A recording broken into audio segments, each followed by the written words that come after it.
Sorry, didn't mean to bang into you. Irritated at being squashed, I glanced up from my newspaper and was instantly interested. Wind-blown and grinning, the man smoothed the errant strands of dark hair that landed over his brow, and then he settled into the empty seat next to me on the Uptown Number 2 train.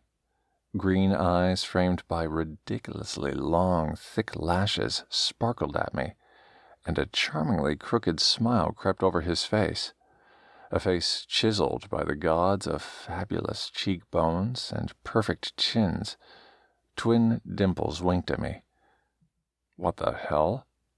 The first rule of survival on the subway was not to stare directly at anyone. But damn, I couldn't help it. I reassured myself it was only because he was so good-looking that he'd startled me.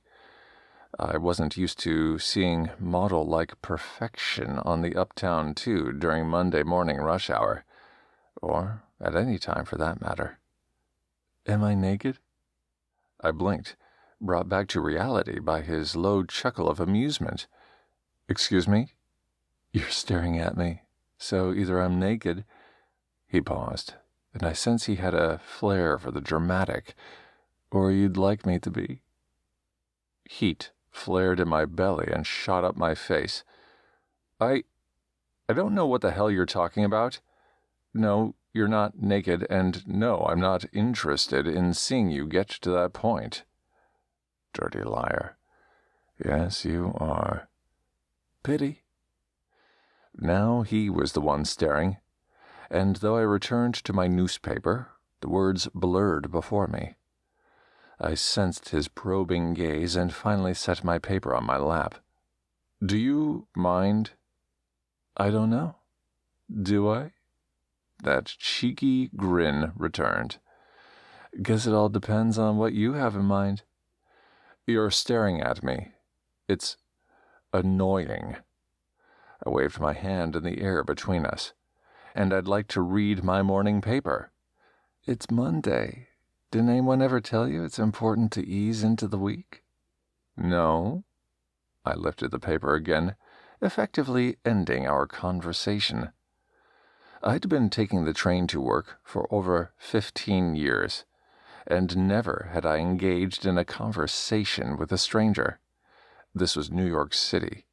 You paid your overpriced fare, waited forever for a train, hoped you could find a seat, and if you did, you sat and either listened to music, read the news, or stared off into space, having perfected looking without seeing. God forbid you caught the wrong person's eye. There was a chance you'd end up a statistic on the evening news. All I wanted was to be left alone, so I could figure out how to quash this instantaneous, unwanted attraction that had sprung up with regard to this man.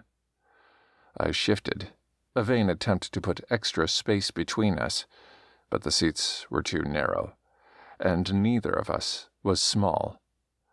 The way he filled out that sleek suit he wore, Mr. Gorgeous had to be 6'2" and 220. So here I sat, trapped with chatty McChatterbox, and I still had over 8 stops to go.